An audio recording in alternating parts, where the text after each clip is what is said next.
শ্বাসরুদ্ধকর ম্যাচ, রোমাঞ্চকর অনুভূতি। টেস্ট ক্রিকেটের সৌন্দর্য এক কথায় দারুণ। ক্রিকেটের মাক্কা লর্ডসে ইংল্যান্ডের অবিশ্বাস্য জয়, সঙ্গে টেস্ট ক্রিকেটের জয়। স্পোর্টস ক্রিকেট যেন এক অন্যতম সেরা আবিষ্কার। ইংল্যান্ড তার আবিষ্কারক। ভাইরে ভাই, কি একটা ম্যাচ দেখলো ক্রিকেট প্রেমীরা। ইংল্যান্ড বনাম ভারত পঞ্চম দিনের টান টান উত্তেজনায় অসাধারণ একটি ম্যাচ দেখল পুরো বিশ্ব। লর্ডসের মাটিতে পঞ্চম দিনে প্রতিটি বল, প্রতিটি মুহূর্ত যেন টান টান উত্তেজনা।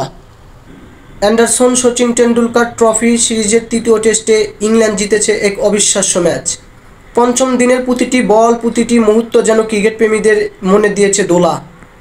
ইন্ডিয়া ক্রিকেট দলের প্রতিটি ব্যাটসম্যান একের পর এক যাওয়া আসির ভিতরে রবীন্দ্র জাদেজা খুঁটি গেড়ে বসেছিল লর্ডসের মাটিতে।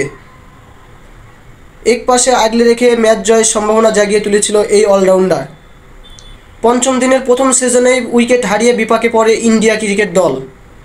এরপর রবীন্দ্র জাদেজা ও জাসপ্রীত বুমরা কিছুটা সামলালেও জাসপ্রীত বুমরা আউট হয়ে যায়, বিপাকে পড়ে ইন্ডিয়া ক্রিকেট দল। তবে এই ম্যাচের প্রতিটি বল, প্রতিটি মুহূর্ত যেন এক অবিশ্বাস্য ও নাটকীয় মোড় ঘুরে দিয়েছে ক্রিকেট প্রেমীদের। রবীন্দ্র জাদেজা সত্যি অসাধারণ খেলেছে।